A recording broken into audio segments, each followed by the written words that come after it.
আসসালামু আলাইকুম রাহমাতুল্লাহ। ওযু করার সুন্নত তরিকা: 1. ওযুর নিয়ত করা। 2. বিসমিল্লাহ পড়া। 3. উভয় হাতের কবজি সহ 3 বার দোয়া। 4. মিসওয়াক করা। 5.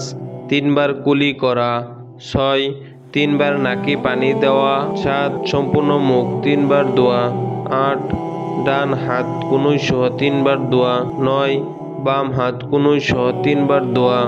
10. উভয় হাতের আঙ্গুলগুলো খিলাল করা। 11. সম্পূর্ণ মাথা একবার মাসাহ করা। 12. উভয় কান একবার মাসাহ করা। 13. গার মাসাহ করা। 14. ডান পা টাকনু সহ 3 বার দোয়া। 15.